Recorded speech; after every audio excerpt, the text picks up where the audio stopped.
دوستوں یہ ویڈیو آخر تک ضرور دیکھنا اور شیئر بھی کرنا تاکہ سب دوستوں تک پہنچ سکیں۔ السلام علیکم ورحمۃ اللہ وبرکاتہ۔ جی ہاں ناظرین، الحمدللہ ثم الحمدللہ، حضور صلی اللہ علیہ وسلم نے خود فلسطین کے تعلق سے، مسجد اقصیٰ کے تعلق سے بڑی بشارت دی ہے، بڑی خوشخبری سنائی ہے۔ باقاعدہ حضور صلی اللہ علیہ وسلم مسجد اقصیٰ کے اندر تشریف لائے اور وہاں فلسطین اور اسرائیل کی جنگ کو لے کر بڑا اعلان کیا ہے۔ ناظرین، اس پورے واقعے کو بیان کیا ہے حضرت مولانا مفتی محمد امجد صاحب، جن کا تعلق افریقہ سے ہے۔ انہوں نے اس پورے واقعے کو بیان کیا ہے۔ خام میں حضور صلی اللہ علیہ وسلم نے یہ بڑی بشارت دی ہے۔ آپ اس پوری ویڈیو کو دیکھیے گا اور میں امید کرتا ہوں کہ اگر آپ مسلمان ہیں تو اس ویڈیو کے دیکھنے کے بعد آپ خوشی سے جھوم اٹھیں گے۔ ناظرین، آپ کو بتلاتے چلے، غزہ کے اندر ایک مظلومہ بندی، ایک خاتون کو حضور صلی اللہ علیہ وسلم کی خام میں زیارت ہوئی، اور اس پورے واقعے کو وہیں کے ایک عربی عالم دین نے بیان کیا، جس کا اردو ترجمہ مولانا مفتی محمد امجد صاحب افریقہ سے جن کا تعلق ہے، انہوں نے اردو ترجمے کے ساتھ اس کو بیان کیا ہے۔ آپ کے ساتھ ہم اس ویڈیو کو شیئر کرتے ہیں۔ آپ سے گزارش ہے کہ آپ اس ویڈیو کو جتنا ہو سکے شیئر ضرور کیجئے گا، کمنٹ کر کے اپنی رائے کا اظہار کرے۔ یہ ویڈیو رکنا نہیں چاہیے، زیادہ سے زیادہ مسلمانوں تک اس ویڈیو کو پہنچائے، حضور صلی اللہ علیہ وسلم کے اس پیغام کو پہنچائے۔ آئیے ناظرین، اس پوری ویڈیو کو دیکھتے ہیں۔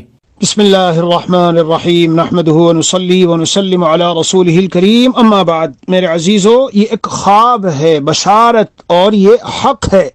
لم یبق من النبوۃ الا المبشرات۔ بہرحال یہ جو رؤیا صالحہ ہوتے ہیں، ان میں بڑی بشارت ہے اور یہ اللہ کی طرف سے ہوتے ہیں۔ ایک عالم ہے فلسطین میں غزہ کے رہنے والے، انہوں نے اپنے ایک اہل تعلق میں سے کسی کی بیوی نے خواب دیکھا ہے، اس کو اس میں بیان کیا ہے۔ عربی زبان کی جو حلاوت ہے، جو مٹھاس ہے، اور پھر درد دل سے، ماشاءاللہ یہ جید علماء میں ہے، اہل السنہ والجماعہ، اپنے صحیح علماء میں، اور حق کو بالکل بغیر کسی ڈر اور خوف کے پیش کرنے والے۔ خیر، تو انہوں نے اس میں جو بیان کیا ہے، میں اس کا خلاصہ آپ کو بتاتا ہوں، کیونکہ بہت سے ہیں بیچارے، اکثر وہی ہیں جو اردو سمجھتے ہیں، عربی نہیں جانتے۔ وہ کہتے ہیں کہ جس دن وہ جو ہاسپٹل تھا جس کے اوپر اس نے بمباری کر کے اور بہت ہزاروں کو شہید کیا، مستشفى المعمدانی، تو اس دن وہ ایک دوست کہتے ہیں ان کی بیوی نے خواب میں دیکھا، وہ بہت غمگین تھی اور رو رہی تھی اور بہت بے چین تھی اور درود شریف پڑھ رہی ہے، استغفار کر رہی ہے اور اللہ سے لو لگائے ہے اور آہوزاری ہے۔ اسی حالت میں ان کو نیند آئی۔ ہاں، تو اس دن سبھی غمگین تھے۔ وہ کہتے ہیں کہ کون غمگین نہیں تھا، کس کا دل ٹوٹا ہوا نہیں تھا۔ بہرحال انہوں نے دیکھا کہ مسجد اقصیٰ کے صحن میں حضرت نبی اکرم صلی اللہ علیہ وسلم تشریف فرما ہے، اور آپ کے ساتھ ایک شخص ہیں، اور دنیا بھر کے مسلمان ارد گرد ہیں، ہندوستان کے ہیں اور عراق کے ہیں اور شام کے ہیں، اور ادھر ادھر جہاں جہاں ظلم و ستم ہو رہے ہیں، بہت سارے مسلمان بیٹھے ہوئے ہیں، اپنی کمزوری، بے بسی، تکلیفیں، پریشانیاں، ان سب کو حضور علیہ الصلاۃ والسلام کی بارگاہ میں پیش کر رہے ہیں کہ یا رسول اللہ، یہ سب ہمارے ساتھ معاملات ہیں، اور حضور اکرم صلی اللہ علیہ وسلم یہ سب سن رہے ہیں اور یہ تبسم، مسکرا رہے ہیں۔ اور جب وہ بیان کر کے یہ فارغ ہوئے تو نبی کریم صلی اللہ علیہ وسلم نے فرمایا لَتَدْخُلُنَّ الْجَنَّةَ زُمَرًا، گروہ در گروہ، جماعت در جماعت، جب شہادت ملے گی تو پھر ہاں جنت میں تمہیں داخلہ نصیب ہوگا۔ اور یہ فرمایا کہ نصر اللہ آت فابشروا، اے اللہ کے بندو، جلدی ہی اللہ کی مدد آنے والی ہے، لہذا خوشی مناؤ اور خوش رہو، مایوسی اداسی کو پاس آنے نہ دو۔ تو ایک شخص نے سوال کیا متی ھذا الفوز یا رسول اللہ، اے اللہ کے رسول، یہ کامیابی کب آنے والی ہے؟ تو نبی کریم صلی اللہ علیہ وسلم نے فرمایا ان الشہادۃ فی سبیل اللہ ہی الفوز الحقیقی، یہ جو اللہ کے راستے میں شہادت ہے یہ تو حقیقی کامیابی ہے، اور واقعی حقیقی کامیابی ہے، کیونکہ اتنی عظیم عجیب حیات میں برزخی ملتی ہے، اور ایسے معاملات شہید کے ساتھ ہیں۔ بہت بشارتیں ہمارے پاس ہے، لوگ کہتے ہیں، آپ کہتے رہتے ہیں بہت بشارتیں آ رہی، کچھ سنا دو۔ ایک مجاہد ابھی شہید ہو رہا ہے، تو شہید کو 6 انعام دیے جاتے ہیں موت سے، یعنی موت کے وقت میں۔ ان میں سے ایک یہ ہے، مرنے کے بعد شہید کو 6 انعام، ان میں سے ایک یہ ہے کہ موت سے پہلے اسے اپنا ٹھکانہ دکھایا جاتا ہے۔ وہ شخص لیٹا ہے اور کہہ رہا ہے، یا اخوان واللہ لو ترون ما ارا، اگر خدا کی قسم تم وہ دیکھو جو میں دیکھ رہا ہوں، اللہ جنت عرضها السماوات والارض، میں ایسی جنت دیکھ رہا ہوں جی جس کی چوڑائی زمین اور آسمان۔ یہ ایک تعبیر ہے قرآن میں، مراد یہ ہے بہت بڑی جنت، اور پھر مسکرا رہا ہے اور زخموں سے چور ہے اور دنیا سے جانے کا وقت ہے۔ وہ ساتھی کہتے ہیں کچھ وصیت کرو، تو کہتا ہے کہ بس میں وصیت کرتا ہوں، اوصیکم بتقوی اللہ، تقوی اختیار کرو اور عملیات الاستشہادیہ، آگے بڑھ کر دشمن پر حملہ آور ہو جاؤ، اس طرح کہ بس اب لوٹنا نہیں، اب اللہ کے پاس پہنچنا ہے۔ یہ ہے خلاصہ، اور پھر مسکراتا ہے، پھر وہی بات کہتا ہے کہ میں وہ جنت دیکھ رہا ہوں کہ میں تمہیں بتا نہیں سکتا، اور بس میں تو اب جانے والا ہوں، اب جا رہا ہوں میں۔ اس کے بعد کہتا ہے قاتل الذین لا یؤمنون باللہ ولا بالیوم الآخر، یہ اللہ یوم آخرت پر جو ایمان نہیں رکھتے اور ہمارے ساتھ میدانوں میں ہیں، ان کے ساتھ جم کے ڈٹ کے لڑو، ڈٹ کے اور جم کے ان سے قتال کرو۔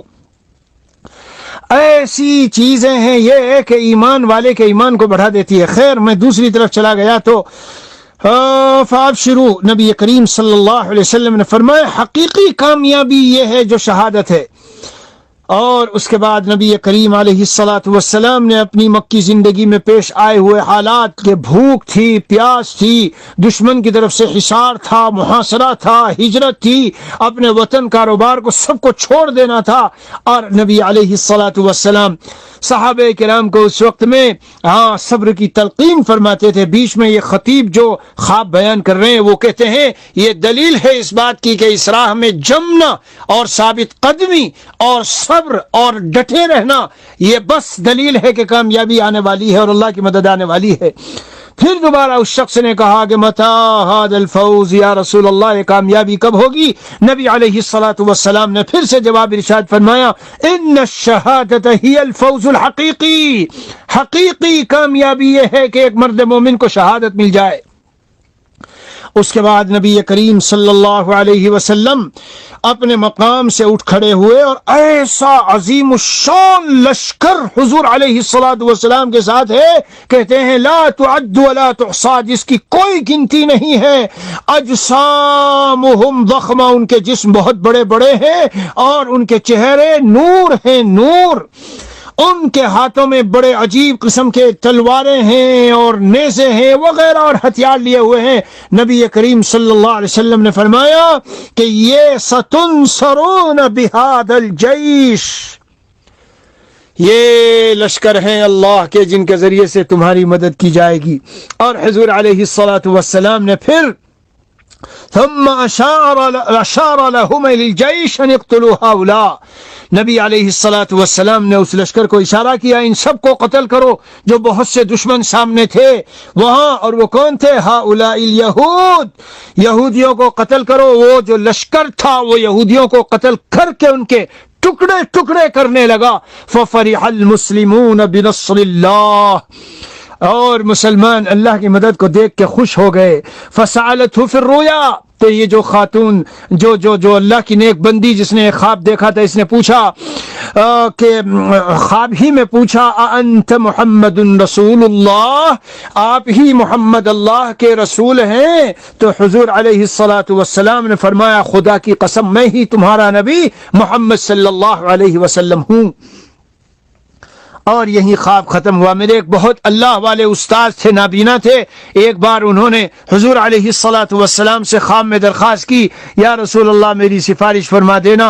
اللہ کے نبی علیہ الصلاۃ والسلام نے فرمایا میں نے تو تمہیں پہلے بھی کہا تھا میں تمہاری سفارش کروں گا، ہاں پہلے بھی خواب دیکھا تھا۔ بہرحال پھر انہوں نے پوچھا کہ کیا آپ ہی محمد ہیں صلی اللہ علیہ وسلم؟ فرمایا ہاں میں ہی محمد ہوں، ساقی کوثر۔ خواب ہیں یہ لیکن ان کے حقائق ہوتے ہیں، بشارتیں، اور یہ بشارت تو خام میں ہے، ایک ساتھی کا میسج ہے باقاعدہ، ہاں آڈیو میسج ہے میرے پاس، اب شروع اے فلاں ابن فلاں، لوگوں کو خوشخبریاں سنا دو، ملائکہ ہمارے ساتھ میدان میں ہیں اور لڑ رہے ہیں، اور ہم بہت خیریت سے ہیں، ہمارے دل میں بڑا اطمینان ہے، بڑا قرار ہے، ہمارے اسلحہ ہتھیار بھی خیریت سے، ساتھی بھی خیریت سے، ہم بہت مطمئن ہیں، بالکل بے چین اور پریشان اور مایوس اور اداس ہونے کی ضرورت نہیں ہے۔ اللہ نے ہم کو اس دشمن پر مسلط کر دیا اور ایسا لگ رہا ہے کہ ان کی ہلاکت ہمارے ہاتھوں سے ہے۔ یہ ہے ان کے جذبات جو وہاں اندر ہے، اور یہ ہے ان کے دل کا حال۔ سوال، یہ مدد کب آئے گی؟ اور جب فرشتے میدان میں ہیں تو کھٹتے سے کیوں نہیں مر جاتا دشمن؟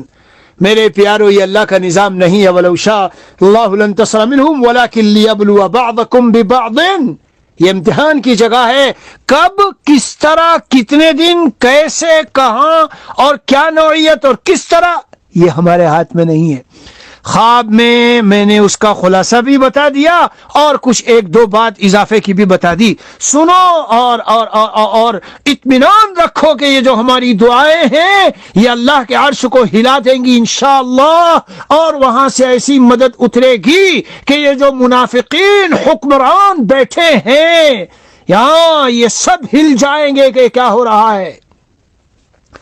اور بہت سے اہل دل اولیاء اللہ نے پہلے سے، میرے پاس وہ بھی سارا موجود ہے ذخیرہ، پہلے سے پیشین گوئیاں کر رکھی ہے کہ ان حکمرانوں کے ذریعے سے مسجد اقصی نہیں فتح ہوگی۔ مسجد اقصی ان نوجوان صاحب اہل ایمان جن کے سینوں میں ایمان پہاڑوں کی طرح سے ہے، یہ ہیں جو مسجد اقصی کو آزاد کرائیں گے۔ اس لیے کبھی بھی میرے دوستو ظاہری سہاروں پر اعتماد اور بھروسہ نہیں رکھنا چاہیے۔ آج ہمارے دل کا یہ بہت بڑا مرض ہے، بیماری بڑے اچھے لوگوں میں ہیں، خانقاہوں والے ہوں، تبلیغ والے ہوں، مدرسوں والے ہوں، ہم اپنی ساری چیزوں کو ظاہری مادی چیزوں پر سہارا لگا کے رکھتے ہیں۔ میرے عزیزو، یہ جو اس وقت کا حال ہے، ایمان ایمان ایمان ٹٹولو اپنے سینے میں، اور یہی عن قریب وقت آ رہا ہے، کتنا پکا، جتنا مضبوط دل میں ایمان ہوگا وہی کام آئے گا، باقی سب ہوا منصورہ ہو جائے گا۔ مال، دولت، خزانے، چیزیں، جاب، بڑی بڑی ڈگریاں، نوکریاں، سب چلو بھائی، خواب کی وہ کرنے بیٹھا تھا، لیکن کچھ باتیں اس میں ضمناً آ گئی۔ اللہ تعالیٰ کمال ایمان ہمیں عطا فرمائے جیسے صحابہ کرام کے دلوں میں تھا، ایسا ایمان ہو اللہ کی ذات و صفات پر۔ یہ اس وقت جو ڈٹے ہیں وہاں میدانوں میں، ان کے سینوں میں اللہ نے ایسا ہی ایمان دیا ہے، بڑا زبردست ایمان ہے، اللہ کے وعدوں پر بڑا ان کو اعتماد اور بھروسہ ہے۔ ہم تو پیارو روتے رہیں، اللہ سے مانگتے رہیں، آہوزاری کرتے رہیں، یہی وہ بھی کہہ رہے ہیں۔ اس میں میرے پاس دوسرا میسج ہے، ہم بہت مطمئن ہیں، بس ہم تم سے چاہتے ہیں آہوزاری کرو، اللہ کے سامنے فریاد کرو، ہمارا سب کچھ اللہ سے ہے معاملہ۔ ہاں بس چلو بھائی ٹھیک ہے۔ وصلی اللہ نبی الکریم وعلی آلہ واصحابہ اجمعین والحمد للہ رب العالمین۔